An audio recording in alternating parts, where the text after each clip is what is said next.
INDA ಅಂತ ಹೇಳಿದ್ರೆ already 27 ಜನ ಎಲ್ಲ ಸೇರ್ಕೊಂಡು ಮಾಡಿದ್ರು. ಆಲ್ರೆಡಿ 5 ಜನ ಕಿತ್ತೋದ್ರು. ಅದ್ರಲ್ಲಿ ಇರೋ ಎಲ್ಲ ಕಳ್ಳರು, ಜೈಲಿಗೆ ಹೋಗಿ ಬಂದಿರೋರು. ಪ್ರಧಾನಿ ಅಭ್ಯರ್ಥಿಗೆ ರಾಹುಲ್ ಗಾಂಧಿ ಅವರು ಅವ್ರ ಬಗ್ಗೆ ಏನ್ ಹೇಳ್ತೀರಾ? ತಿಳುವಳಿಕೆ ಇಲ್ಲ ಸರ್, ವಯಸ್ಸಾಗಿಲ್ಲ ಅವ್ರಿಗೆ, ಅಷ್ಟೊಂದು ಎಕ್ಸ್ಪೀರಿಯನ್ಸ್ ಇಲ್ಲ. ನಾನು 94ನೇ ಇಷ್ಟಲ್ಲಿ ಮೊದಲನೇ ಬಾರಿ ಸಿಂಗಾಪುರ್ಗೆ ಹೋದಾಗ ನಮ್ಮನ್ನ ಕಳ್ಳರ ತರ ನೋಡೋರು ಜನ. ಇಂಡಿಯಾ ಅಂತಂದ್ರೆ ಯಾರೋ ಕಚಡ ನನ್ನ ಮಕ್ಕಳು, ಯೂಸ್ಲೆಸ್ ಫೆಲೋಗಳು ಅನ್ನೋ ಭಾವನೆ ಇತ್ತು.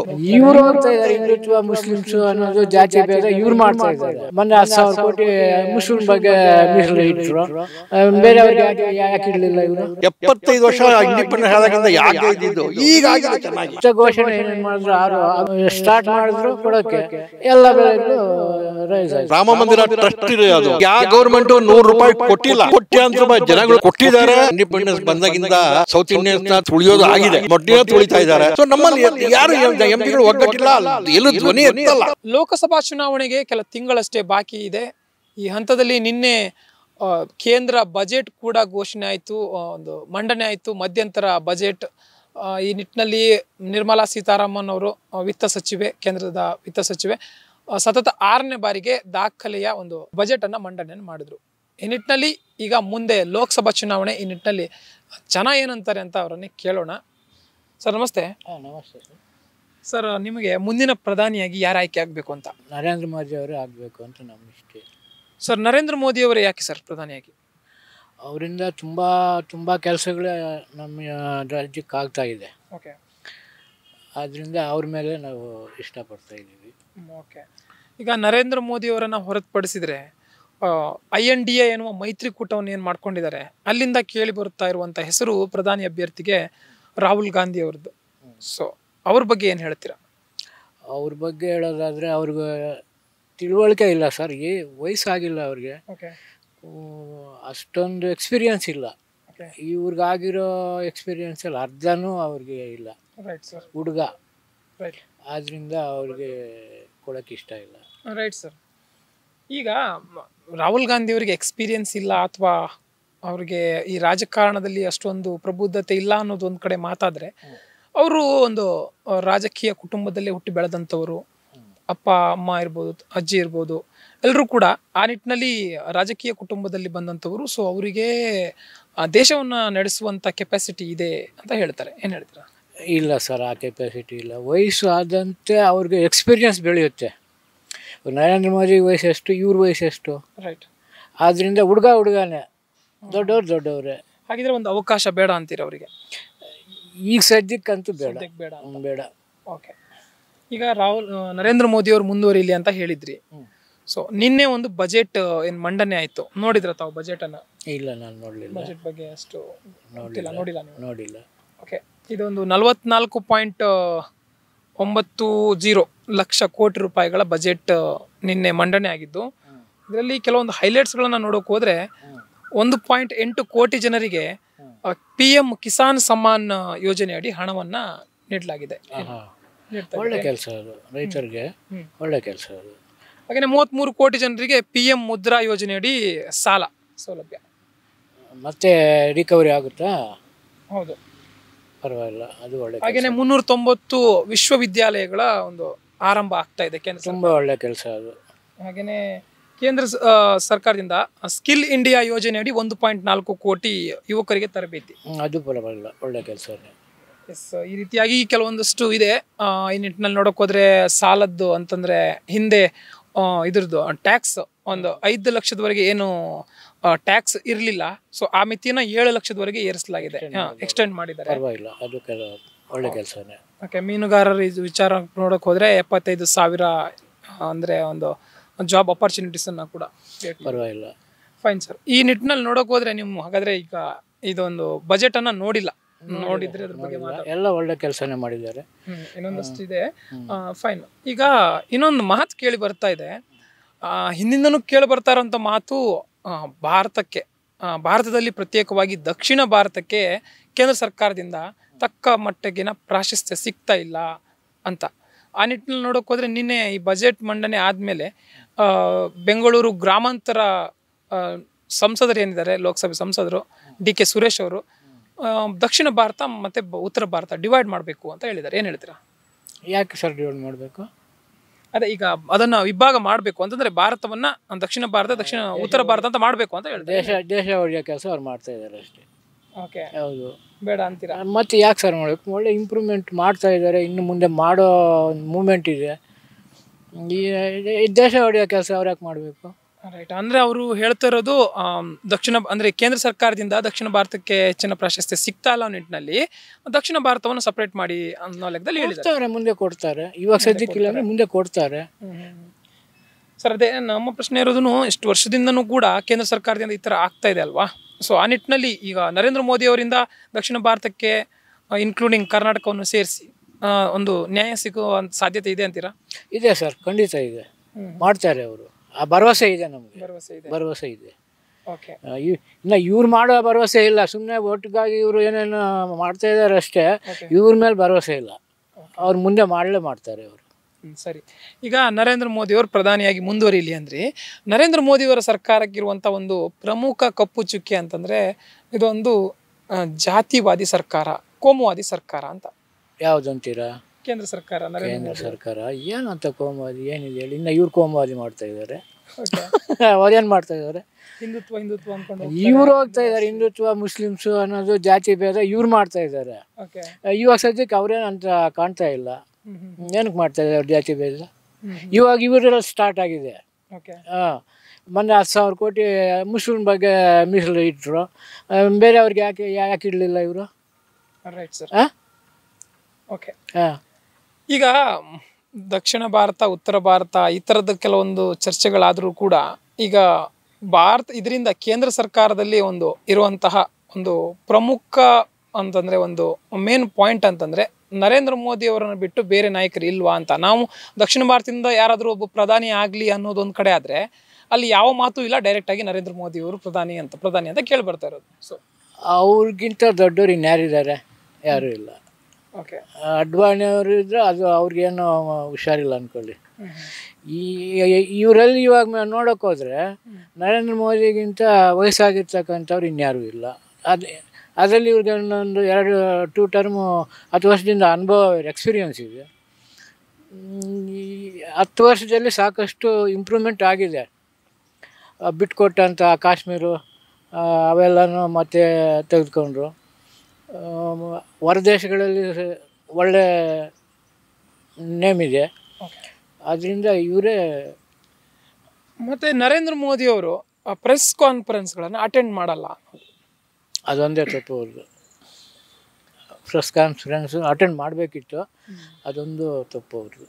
ಓಕೆ, ಹಾಗೆಯೇ ಬೆಲೆ ಏರಿಕೆ ಆಗ್ತಾ ಇರೋದು ಕೇಂದ್ರ ಸರ್ಕಾರದಿಂದ ಅನ್ನೋಕ್ಕಿಂತ ಎಲ್ಲನೂ ಹಂಗೆ ಇದೆ ಸರ್. ಇವಾಗ ಕಾಂಗ್ರೆಸ್ ಬಂದು ಅದಕ್ಕಿಂತ ಇನ್ನೂ ಜಾಸ್ತಿನೇ ಮಾಡಿದ್ರಲ್ವ. BJP-ಗಿಂತ ಮುಂಚೆ ಏನು ರೇಟ್ ಇತ್ತು, ಈ ಉಚಿತ ಘೋಷಣೆ ಏನೇನು ಮಾಡಿದ್ರು ಅದು ಸ್ಟಾರ್ಟ್ ಮಾಡಿದ್ರು ಕೊಡೋಕ್ಕೆ, ಎಲ್ಲ ಬೆಳೆಗಳು ರೈಸ್ ಆಯಿತು. ಇನ್ನು ಅವ್ರಿಗಿಂತ ಇವ್ರೇನು ಕಡಿಮೆ ಮಾಡಿದ್ದಾರೆ? ಓಕೆ, ಈಗ ಪ್ರಸ್ತುತ ಈ ಒಂದು ಲೋಕಸಭೆ ವಿಚಾರಕ್ಕೆ ಬರೋದಾದರೆ ಬೆಂಗಳೂರು ಉತ್ತರ ಇಲ್ಲಿ DV ಸದಾನಂದ ಗೌಡರು ಇದ್ದಾರೆ.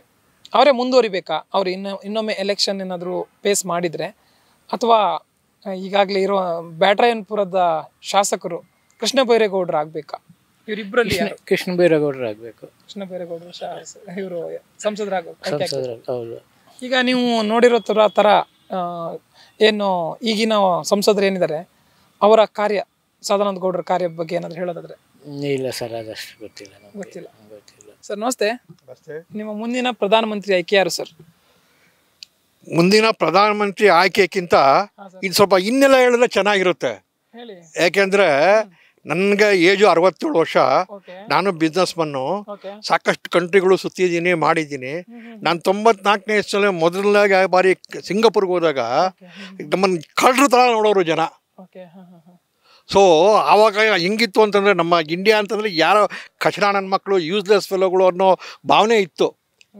ಈಗ ಭಾವನೆನೇ ಇದಾಗಿದೆ. ಹೆಂಗೆ ಅಂತಂದ್ರೆ ಇಂಡಿಯಾ ಅಂದರೆ ಎಲ್ಲರೂ ಎದೆ ತಟ್ಟಿ ಶಬಾಷ್ ಅಂತಿಗಳೋ ಅಂತ ಆಗಿದೆ.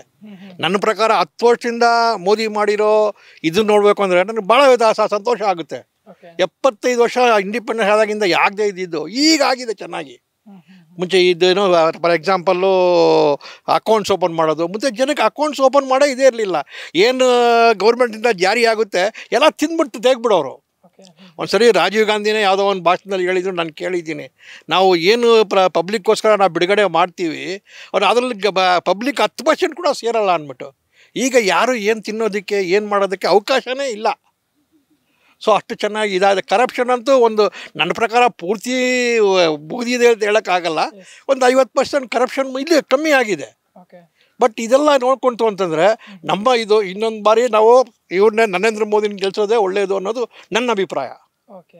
ಸೊ ಈಗ ನರೇಂದ್ರ ಮೋದಿ ಅವರು ಮತ್ತೆ ಪ್ರಧಾನಿ ಆಗ್ಲಿ ಅಂದ್ರಿ, 2 ಅವಧಿಗೂ ಪ್ರಧಾನಿ ಆಗಿದ್ರು, 3ನೇ ಅವಧಿಗೂ ಅವರೇ ಆಗ್ಬೇಕು ಅಂತ ಇದ್ದೀರಾ. ಸೊ ಈ ನಿಟ್ಟಿನಲ್ಲಿ ನಿಮ್ಮ ಮುಂದಿನ ಎಕ್ಸ್ಪೆಕ್ಟೇಷನ್ಸ್ ಅಂದ್ರೆ ಅವರಿಂದ ಅಪೇಕ್ಷೆಗಳೇನು? ಸರಿ, 70 ವರ್ಷದಿಂದ ಆಗದೆ ಇದ್ದ ಕೆಲಸ 10 ವರ್ಷದಲ್ಲಿ ಆ ಮನುಷ್ಯ ಒಂದು 50%ವರೆಗೂ ಮಾಡಿದ್ದಾರೆ, ಮಾಡಿ ಮುಗಿಸಿದ್ದಾರೆ. ಪ್ಲಸ್ ಇನ್ನೊಂದೇನು ಅಂತಂದರೆ ಈಗಿನ್ನ ಪೂರ್ತಿ ಮುಗ್ದಿಲ್ಲ, ಇನ್ನಾಗೊಂದು ಇದಾಗಬೇಕನ್ನೋದು ಕೂಡ. ಸೊ ಇನ್ನೂ ಇದೆ, ಅಷ್ಟು ಜನ ಮುಗ್ದಿಲ್ಲ. ಸೊ ಅಟ್ಲೀಸ್ಟ್ ಇನ್ನು ಮುಂದಕ್ಕಾದರೂ ಕೂಡ ಇನ್ನೊಂದು ಅವಧಿ ಕೊಟ್ಟರೆ ಒಂದು ಚೆನ್ನಾಗಿ ಒಂದು ಇಂಪ್ರೂವ್ ಮಾಡ್ತಾರೆ ಅನ್ನೋದು ನನ್ನ ಅಭಿಪ್ರಾಯ. Right sir. ಅದೇ ರೀತಿ INDA ಎನ್ನುವ ಮೈತ್ರಿಕೂಟವನ್ನು ಮಾಡ್ಕೊಂಡಿದ್ದಾರೆ. ಅಲ್ಲಿಂದ ರಾಹುಲ್ ಗಾಂಧಿ ಅವರ ಹೆಸರು ಕೇಳಿ ಬರ್ತಾ ಇದೆ, ಪ್ರಧಾನಿ ರೇಸ್ನಲ್ಲಿ ಇದೆ. ಏನು ಹೇಳ್ತೀರಾ? INDA ಅಂತ ಹೇಳಿದ್ರೆ ಆಲ್ರೆಡಿ 27 ಜನ ಎಲ್ಲ ಸೇರ್ಕೊಂಡು ಮಾಡಿದ್ರು. ಸೊ ಅದರಲ್ಲಿ ಈಗ ಆಲ್ರೆಡಿ 5 ಜನ ಕಿತ್ತೋದ್ರು. ಅದರಲ್ಲಿ ಇರೋರೆಲ್ಲ ಅಂದರೆ ಎಲ್ಲ ಕಳ್ಳರು, ಜೈಲಿಗೆ ಹೋಗಿ ಬಂದಿರೋರು, ಏನೋ ಕರಪ್ಷನ್ನಲ್ಲಿ ಇವತ್ತರೂ ಕೇಸ್ ನಡೀತಾ ಇರೋರು. ಕರೆಕ್ಟಾಗಿ ನೀಟ್ ಆ್ಯಂಡ್ ಕ್ಲೀನ್ ಅದು ನನ್ನ ಪ್ರಕಾರ ಒಬ್ಬರೂ ಇಲ್ಲ. ಸೊ ಆ ನಿಟ್ಟಿನಲ್ಲಿ ಅವ್ರಿಗೆ ಜನ ಒಲಿತಾರೆ ಅನ್ನೋದು ನಮಗಿದು. ಸೊ ಬಟ್ ಏನು ಕಾಂಗ್ರೆಸ್ಸು ಅಂತಂದರೆ ಎಲ್ಲ ಒಂದು ಬಂದರೆ ನಮ್ಮ ತಿನ್ನೋಕ್ಕೆ ಚೆನ್ನಾಗಿ ಅನುಕೂಲ ಆಗುತ್ತಪ್ಪ ಅಂದ್ಬಿಟ್ಟು ಕಾಂಗ್ರೆಸ್ ಸಪೋರ್ಟ್ ಮಾಡಿದ್ರು. ಈಗ ಕರ್ನಾಟಕನಲ್ಲೂ ಅಷ್ಟೇ ಈ ಬಿಟ್ಟಿ ಭಾಗ್ಯಗಳಿಂದ ಜನ ಇದಾದರು. ಬಟ್ ಈಗ ಅವರೆಲ್ಲ ಅದೇ ನೋವು ಅನುಭವಿಸ್ತಾ ಇದ್ದಾರೆ. ಇಲ್ಲ, ನಾವು ಕಾಂಗ್ರೆಸ್ ಓಟ್ ಹಾಕಿ ಭಾಳ ತಪ್ಪು ಮಾಡಿದ್ವಿ ಅನ್ನೋ ಅಭಿಪ್ರಾಯ ಅವರಲ್ಲೂ ಇದೆ ಈಗ. ಓಕೆ. ಈಗ ಕಾಂಗ್ರೆಸ್ ಅಥವಾ ಬೇರೆ ಪಕ್ಷದಲ್ಲಿ ಪ್ರಧಾನಿ ಅಭ್ಯರ್ಥಿ ಯಾರು ಇಲ್ಲ, ಪ್ರಧಾನಿ ಆಗುವ ಸಮರ್ಥ ನಾಯಕರಿಲ್ಲ ಅಂತ ನಿಮ್ಮ ವಾದ, ಒಂದ್ ಲೆಕ್ಕದಲ್ಲಿ ನಿಮ್ಮ ಅಭಿಪ್ರಾಯ ಅಲ್ವಾ? ಸೊ ಆ ನಿಟ್ಟಿನಲ್ಲಿ NDA ಸರ್ಕಾರ ಏನಿದೆ ಅಥವಾ BJP ಏನಿದೆ, ಅಲ್ಲಿಂದನೂ ಕೂಡ ಯಾರು ಸಮರ್ಥ ನಾಯಕರು ಇಲ್ವಾ ಅಂತ ದೇಶವನ್ನ ಮುನ್ನಡೆಸುವಂತ? ಈಗ ನನ್ನ ಪ್ರಕಾರ ಅಂತಂದ್ರೆ ಈಗ ನಮ್ಮ ನರೇಂದ್ರ ಮೋದಿ ಬಿಟ್ರೆ ನಮ್ಮ ಇವರಿದ್ದಾರೆ, ಯಾರು ಉತ್ತರ ಪ್ರದೇಶದ ಚೀಫ್ ಮಿನಿಸ್ಟ್ರು ಆದಿತ್ಯ ಯೋಗಿ ಅನ್ನೋ ಕೆಪಾಸಿಟಿ ಇರೋ ಮನುಷ್ಯ ಇದ್ದಾರೆ. ಸೊ ಆ ಥರ ಸಾಕಷ್ಟು ಎಲೆಮರೆ ಕಾಯಿಗಳಿದ್ದಾವೆ. ಈಗ ಸದ್ಯಕ್ಕೆ ಇವರು ನಮ್ಮ ನರೇಂದ್ರ ಮೋದಿ ಆದರೆ ಅಕ್ಕಿ ಒಂದು 2 ವರ್ಷದಲ್ಲಿ ಸಾಕಷ್ಟು ಇಂಪ್ರೂವ್ ಮಾಡ್ತಾರೆ ಅನ್ನೋ ಒಂದು ಆಶಾಭಿಮಾನ ಇದೆ. ಓಕೆ, ಇನ್ನಷ್ಟು ಮಾತಾಡೋಣ ಇದ್ರ ಬಗ್ಗೆ. ಈ ಸರ್ಕಾರ ಏನಿದೆ ಹಾಗೇನೆ ಮುಂದೆ ಯಾರು ಬರಬೇಕು ಅಂತ. ನಿನ್ನೆ ಮಧ್ಯಂತರ ಬಜೆಟ್ ಏನು ಮಂಡನೆ ಆಯ್ತು ಕೇಂದ್ರ ಸರ್ಕಾರದಿಂದ, ಅದ್ರ ಬಗ್ಗೆ ನಿಮ್ಮ ಅಭಿಪ್ರಾಯ ಏನು? ಈಗ ಅದು ಪರ್ಮನೆಂಟ್ 1 ಇಯರ್ ಮಾಡೋ ಬಜೆಟ್ ಅಲ್ಲ ಇದು. ಯಾಕೆಂದರೆ ಏನು ಮಾಡಿದ್ರು ಮೇ ಜೂನ್ ಮೇಲೆ ಮತ್ತೆ ಎಲೆಕ್ಷನ್ ಆಗುತ್ತೆ. ಮುಂದೆ ಯಾವ ಸರ್ಕಾರ ಬರುತ್ತೋ ಅದು ಮತ್ತೆ ಬಜೆಟ್ ಮಾಡೇ ಮಾಡ್ತಾರೆ. ಇದೇನು ಸುಮ್ಮನೆ ಒಂದು ಕಣ್ಣೋಡ್ಸೋಕ್ಕೋಸ್ಕರ ಬಜೆಟ್ ಮಾಡಬೇಕು, ಫಾರ್ಮಾಲಿಟಿ ಮಾಡಿದ್ದಾರೆ ಅಷ್ಟೇ. ಆದ್ರೂ ಕೂಡ ಇಲ್ಲೊಂದ್ ಕಡೆ ಎಲ್ಲೋ ಮಹಿಳೆಯರಿಗೆ ಹಾಗೇನೆ ಕೃಷಿಕರಿಗೆ ಬಡ ಜನಕ್ಕೆ ಒಂದು ಅನುಕೂಲ ಆಗುವಂತ ಬಜೆಟ್ ಆಗುವಂತ ನಿರೀಕ್ಷೆಗಳು ಇತ್ತು. ಸೊ ನಿಮ್ದೇನಾದ್ರೂ ನಿರೀಕ್ಷೆಗಳಿತ್ತಾ? ನಿರೀಕ್ಷೆಗಳನ್ನ ರೀಚ್ ಆಯ್ತಾ ಇದು ಅಂತ? ಇಲ್ಲ, ಇದನ್ನ ನಿರೀಕ್ಷೆ ಮಾಡೋದೇ ಫೂಲಿಶ್ನೆಸ್ಸು. ಯಾಕೆಂದರೆ ಎಲೆಕ್ಷನ್ನ ಇರೋದ್ರಿಂದ ಸೊ ಮುಂದೆ ಯಾವ ಸರ್ಕಾರ ಬರುತ್ತೆ ಅವ್ರ ಲೆಕ್ಕಾಚಾರಕ್ಕೆ ಇದಾಗುತ್ತೆ. ಸೊ ನಿರೀಕ್ಷೆ ಆದರೆ ಬಟ್ ಏನು ಅಂದರೆ ಹೆಣ್ಮಕ್ಳಿಗೆ ಒಳ್ಳೆ ಸ್ಕೋಪ್ ಕೊಟ್ಟಿದ್ದಾರೆ, ಒಳ್ಳೆ ಇದು ಮಾಡಿದ್ದಾರೆ. ಅವ್ರನ್ನ ಈ ಸ್ಕಿಲ್ ಡೆವಲಪ್ಮೆಂಟ್ ಬಗ್ಗೆ ಭಾಳ ಚೆನ್ನಾಗಿ ಡೆವಲಪ್ ಮಾಡ್ತಿದ್ದಾರೆ. ಈ ಅನ್ಎಂಪ್ಲಾಯ್ಡ್ ಸಾಕಷ್ಟು ಕಮ್ಮಿ ಆಗುತ್ತೆ. ಇವತ್ತು ಜನರು ಅಷ್ಟೇ ಎಷ್ಟು ಇದಾಗಿದ್ದಾರೆ ಅಂತಂದರೆ ಯಾರೂ ಫೂಲ್ಸ್ ಅಲ್ಲ, ಅವ್ರಿಗೂ ಯೋಚನೆ ಮಾಡೋ ಶಕ್ತಿ ಇದೆ, ಇದಿದೆ. ಸೊ ಈ ಸ್ತ್ರೀಶಕ್ತಿ ಸಂಘಗಳಿಗೂ ಭಾಳ ಚೆನ್ನಾಗಿ ಡೆವಲಪ್ ಮಾಡ್ತಿದ್ದಾರೆ.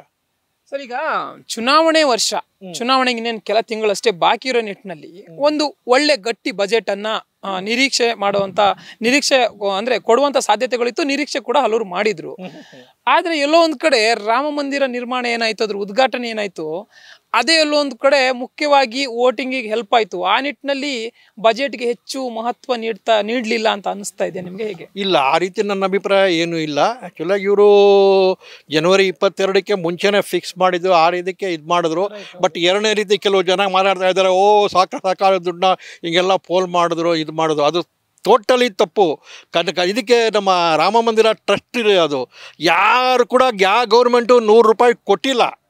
ಕೋಟ್ಯಾಂತರ ರೂಪಾಯಿ ಜನಗಳು ಕೊಡ್ತಾ ಇದ್ದಾರೆ, ಕೊಟ್ಟಿದ್ದಾರೆ, ಮುಂದಕ್ಕೂ ಕೊಡ್ತಾರೆ. ಸೊ ಅವಾಗ ಜನಗಳು ತಪ್ಪು ಭಾವನೆ ಕಲ್ಪನೆ ಇದೆ ಒಂದು, ದುಡ್ಡೆಲ್ಲ ಹಿಂಗೆ ಖರ್ಚು ಮಾಡ್ತಾ ಇದ್ದಾರೆ. ಇಲ್ಲ, ತಪ್ಪು ಕಲ್ಪನೆ. ಅವರು ರಾಮ ಮಂದಿರ ಟ್ರಸ್ಟಿಂದ ಚೆನ್ನಾಗಿ ಡೆವಲಪ್ ಮಾಡ್ತಿದ್ದಾರೆ.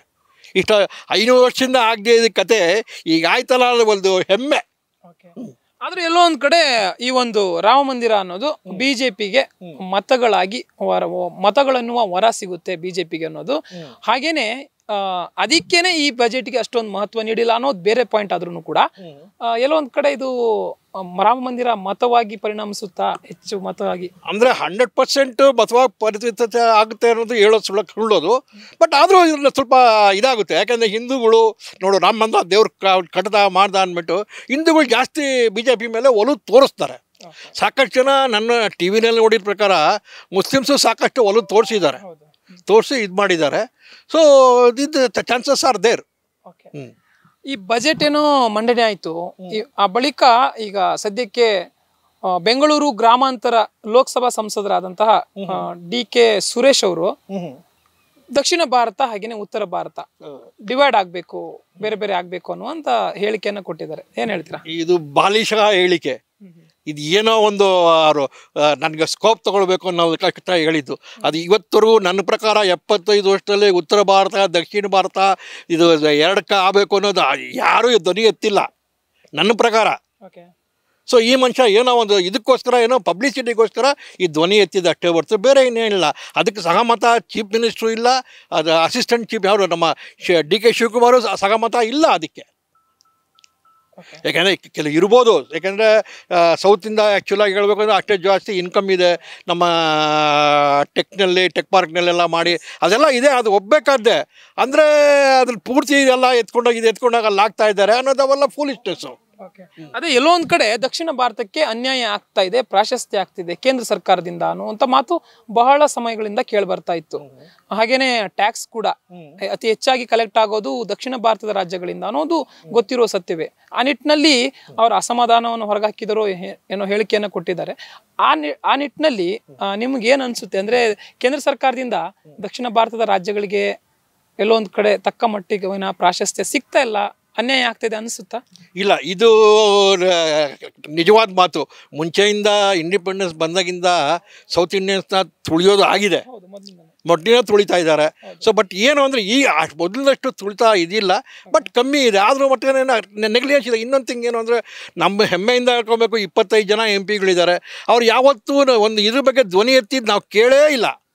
ಯಾರೂ ಧ್ವನಿ ಎತ್ತಲ್ಲ, ಏನು ಮಾಡದೆ. ಬೇರೆ ರಾಜ್ಯಗಳು ನೋಡ್ಕೊಳ್ಳಿ, ಫಾರ್ ಎಕ್ಸಾಂಪಲ್ ತಮಿಳ್ನಾಡು, ಕೇರಳ, ಅವ್ರಿಗೆ ಏನೋ ಜಾಗದ ಕೆಲಸ ಆಗಬೇಕಾದ್ರೆ ಆಪೋಸಿಷನ್ನು ಇವರು ಎಲ್ಲ ಒಟ್ಟಾಗಿ ಸೇರಿಕೊಂಡು ಅದ್ರ ಮೇಲೆ ನಿಗಾ ಇಟ್ಟು ಕೆಲಸ ಮಾಡಿಸ್ತಾರೆ. ನಮ್ಮಲ್ಲಿ ಆ ಪದ್ಧತಿ ಇಲ್ಲ. ಅದರಲ್ಲೂ ಹೊಡೆದಾಟಗಳೇ, ನೀನು ಕಾಂಗ್ರೆಸ್ನವನು, ನಾನು ಇವನು, ನಾವು ಮಾಡಲ್ಲ, ಹಂಗೆ ಹಿಂಗೆ. ಅದೇ ಆ್ಯಕ್ಚುಲಾಗಿ ಒಗ್ಗಟ್ಟಿಲ್ಲದೆ ಇರೋದೇ ದೊಡ್ಡ ಸಮಸ್ಯೆ ಅಷ್ಟೇ. ಎಸ್ ಸರ್, ಈಗ ನೀವೇ ಹೇಳಿದ ಹಾಗೆ ಕೇಂದ್ರ ಸರ್ಕಾರಕ್ಕೆ ಅಂದ್ರೆ ಕೇಂದ್ರ ಸರ್ಕಾರದಲ್ಲಿ ಈಗಾಗಲೇ ಭಾರತದ ಅಂದ್ರೆ ಕರ್ನಾಟಕದಿಂದ 25 BJP MP ಗಳಿದ್ದಾರೆ. ಹೌದು. ಇವರಿಂದ ಕರ್ನಾಟಕಕ್ಕೆ ಏನು ಕರ್ನಾಟಕದ ಪರವಾದ ಕೂಗು ಕೇಳಿ ಬರ್ತಾ ಇಲ್ಲ ಅನ್ನೋ ಮಾತು ಕೇಳಿ ಬರ್ತಾ ಇರುತ್ತೆ ಆಗಿಂದಾಗ. ಕಾವೇರಿ ವಿಚಾರದಲ್ಲಾಗಿರ್ಬೋದು, ಹಲವು ವಿಚಾರದಲ್ಲಾಗಿರ್ಬೋದು. ಸೊ ಆ ನಿಟ್ಟಿನಲ್ಲಿ ಏನ್ ಹೇಳ್ತೀರಾ? ಇಲ್ಲ, ಮೊದಲಿಂದ ಯಾರು ಧ್ವನಿ ಎತ್ತಿಲ್ಲ. ನಮ್ಮ MP ಗಳು ಧ್ವನಿ ಎತ್ತಿ ಮಾತಾಡಿ ಇದು ಮಾಡಿತ್ತು ಅಂದ್ರೆ ಅಟ್ಲೀಸ್ಟು ಈಗ ಮೇಕೆದಾಟು ಪೆಂಡಿಂಗ್ ಹೇಳಿದೆ, ಅಟ್ಲೀಸ್ಟ್ ಏನೋ ಆಗಿರೋದು. ಈಗ ನೋಡಿ ತಮಿಳ್ನಾಡು ಅಷ್ಟೇ ಜೋರಾಗಿ ಇದು ಮಾಡ್ತಾ ಇದ್ದಾರೆ. ಸೊ ನಮ್ಮಲ್ಲಿ ಯಾರು MP ಒಗ್ಗಟ್ಟಿಲ್ಲ, ಎಲ್ಲೂ ಧ್ವನಿ ಎತ್ತಲ್ಲ. ಅದೇ ತೊಂದರೆ ಆಗಿರೋದು, ಬೇರೆ ಇನ್ನೇನು ಇಲ್ಲ ಸರ್. ಹಾಗಿದ್ರೆ ಒಬ್ಬ ನರೇಂದ್ರ ಮೋದಿ ಅವರಿಗೋಸ್ಕರ ಹಾಗೆ ಖಂಡಿತವಾಗ್ಲೂ ಒಬ್ಬ ದೇಶ ನಡೆಸೋಕೆ ಅವರವರ ಇಚ್ಛೆ ಅನುಸಾರ ಒಬ್ಬ ಸಮರ್ಥ ನಾಯಕ ಬೇಕು. ಆದ್ರೂ ಕೂಡ ಇಲ್ಲಿನ ಒಬ್ಬ ಅಸಮರ್ಥ ಅನ್ಬೋದು ಅಥವಾ ನಿರೀಕ್ಷೆಗೆ ತಕ್ಕ ಹಾಗೆ ಕೆಲಸ ಮಾಡದೇ ಇರುವಂತಹ ಒಬ್ಬ ನಾಯಕನನ್ನ ಆಯ್ಕೆ ಮಾಡುವುದು ನರೇಂದ್ರ ಮೋದಿ ಅವರ ಹೆಸರಿನಲ್ಲಿ, ಅವರ ಅಲೆಯಲ್ಲಿ ಎಷ್ಟರ ಮಟ್ಟಿಗೆ ಸರಿ ಅಂತೀರಾ? ಇಲ್ಲ, ನಾನು 10 ವರ್ಷದಿಂದ ಅವ್ರು ಮಾಡಿರೋ ಕೆಲಸ ನೋಡಿ ಅದನ್ನು ಮುಂದೆ ಹೊರೀರಿ ಅಂತ ಹೇಳ್ತೀವಿ ಅಷ್ಟೇ ಹೊರತು, ಆ್ಯಕ್ಚುಲಾಗಿ ಹೇಳ್ಬೇಕಾದ್ರೆ Narendra Modi one man army. ಒಂದು ಸತಿ ನನಗೆ TV ನಲ್ಲಿ ನೋಡಿದ್ದೀನಿ, ಎದೆ ತಟ್ಕೊಂಡು ಹೇಳಿದ್ರೆ ನಾನು ಒಬ್ಬನೇ ಇರೋದು, ನೀವು ಇಷ್ಟೊಂದು ಜನ ಇದ್ದೀರಾ, ಲಬ್ಲೆ ಮಾಡ್ತಿದ್ದೀರಿ ಅಂದ್ಬಿಟ್ಟು ಅದು ಹೆಮ್ಮೆಯಿಂದ ಹೇಳ್ಕೊಳ್ಳೋವಂಥದ್ದು. 10 ವರ್ಷದ ಅವ್ರ ಸಾಧನೆ ಮೇಲೆ ಜನ ಇದು ಮಾಡ್ತಾರೆ ಅಷ್ಟೇ ಹೊರತು ನರೇಂದ್ರ ಮೋದಿ ನನಗೆ ಮಾಡಿ ಇದು ಮಾಡಿ ಅನ್ನೋ ಪ್ರಶ್ನೆ ಏನೂ ಇಲ್ಲ. ಪ್ರಾದೇಶಿಕವಾಗಿ ಉತ್ತಮವಾಗಿರುವಂಥ ನಾಯಕರನ್ನ ಆಯ್ಕೆ ಮಾಡೋದು ಅಷ್ಟೇ ಅವಶ್ಯಕತೆ ಅಲ್ವಾ? ಹೌದು, ಖಂಡಿತವಾಗಿ ಅದ ಇದು. ಬಟ್ ಇವರು 10 ವರ್ಷದ ಇದನ್ನ ನೋಡಿಕೊಂಡು ಜನ ಅದ್ರ ಬಗ್ಗೆ ಓಟ್ ಹಾಕ್ತಾರೆ, ಅದರಲ್ಲೇನು ಎರಡು ಮಾತಿಲ್ಲ. Fine sir. ಈಗ ಇದೇ ಕ್ಷೇತ್ರಕ್ಕೆ ಬರೋದಾದ್ರೆ ಬೆಂಗಳೂರು ಉತ್ತರ ಡಿ.ವಿ. ಸದಾನಂದ ಗೌಡರು ಇದ್ದಾರೆ. ಅವರ ಕಾರ್ಯವೈಖರಿ ಬಗ್ಗೆ ಸಂಸದರಾಗಿ ಅವರೇ ಮುಂದುವರಿಬೇಕಾ ಅಥವಾ ಬೇರೆ ಯಾರಾದ್ರೂ ಇಲ್ಲಿಗೆ ಸಂಸದರಾಗಿ ಬರ್ಬೇಕಾ ಹೊಸಬ್ರಾಗಿ? ಇದರಲ್ಲಿ ಭಾಳಷ್ಟು ರಾಜಕೀಯಗಳು ನಡೆದಿದೆ. ಅವರೊಂದು ಕಾಲದಲ್ಲಿ ಸದಾನಂದ ಗೌಡವರು ಭಾಳ ಅಸಮಾಧಾನ ಆಗಿ ನಾನು ರಾಜಕೀಯದಿಂದನೇ ದೂರ ಹೋಗ್ಬಿಡ್ತೀನಿ ಅಂದ್ಕೊಂಡು ಇದು ಮಾಡಿದರು. ಸೊ ದೂರನೇ ಇದ್ದರು. ಅದಾದಮೇಲೆ ಮತ್ತೆ ಈಗ ಯಾರೋ ಇದು ಮಾಡ್ಕೊಂಡೆಲ್ಲ ಮಾಡೋದ್ರಿಂದ ಮತ್ತೆ ಈಗ ಬೆಳಕಿಗೆ ಬರ್ತಿದ್ದಾರೆ. ಸೊ ಮುಂದಕ್ಕೆ ಏನಾಗುತ್ತೆ ಅದು ಹೇಳೋಕ್ಕಾಗಲ್ಲ. ಅದೇನಿದೆ BJP ಹೈಕಮಾಂಡ್ ಡಿಸಿಷನ್ ಮಾಡ್ತಾರೆ, ಅದರ ಲೆಕ್ಕಾಚಾರಕ್ಕೆ ಮುಂದೆ ಹೋಗುತ್ತೆ ಅಷ್ಟೇ ಹೊರತು ಬೇರೆ ಅದರಿಂದ ಏನೂ ಇದಾಗಲ್ಲ. ಯಾಕಂದರೆ ಸದಾನಂದ ಗೌಡ ಅವ್ರು ಡಿಸಿಷನ್ ತೊಗೊಳಕ್ಕಾಗಲ್ಲ. ಸರ್, ಮತದಾರರಾಗಿ ನಿಮ್ಗೆ ನೇರವಾದಂತ ಆಯ್ಕೆ ಡಿ.ವಿ. ಸದಾನಂದ ಗೌಡ್ರ ಅಥವಾ ಈಗ ಪ್ರಸ್ತುತ ಬ್ಯಾಟರಾಯನಪುರ ಏನು ವಿಧಾನಸಭಾ ಕ್ಷೇತ್ರ ಇದೆ ಅದಕ್ಕೆ ಶಾಸಕರಾಗಿರುವಂತಹ ಸನ್ಮಾನ್ಯ ಇವರು ಕೃಷ್ಣ ಬೈರೇಗೌಡರು MLA ಈಗ ಆಗೋ ಎಲೆಕ್ಷನ್ ಎಂಪಿಗೆ ಇಲ್ಲ ನಾವು ಕಾಂಗ್ರೆಸ್ಸು ಅಂತ ಏನೂ ಇಲ್ಲ. ಬಟ್ BJP ಯಾರು ನಿಂತಾರೆ ಅವ್ರಿಗೆ ನಮ್ಮ ಮತ. ವೀಕ್ಷಕರೇ, ಇದಾಗಿತ್ತು ಲೋಕಸಭಾ ಚುನಾವಣೆ ಬಗ್ಗೆ, ಹಾಗೇನೆ ಮುಂದಿನ ಪ್ರಧಾನಿ ಯಾರಾಗಬೇಕು ಅನ್ನೋದ್ರ ಬಗ್ಗೆ ಜನರ ಜೊತೆ ನೇರವಾದ ಮಾತು. ಕ್ಯಾಮರಾ ಪರ್ಸನ್ ಸಂದೀಪ್ ಜೊತೆ ಜೋಯಲ್ ಐಗೋಡ್, ಕರ್ನಾಟಕ ಟಿವಿ, ಬೆಂಗಳೂರು.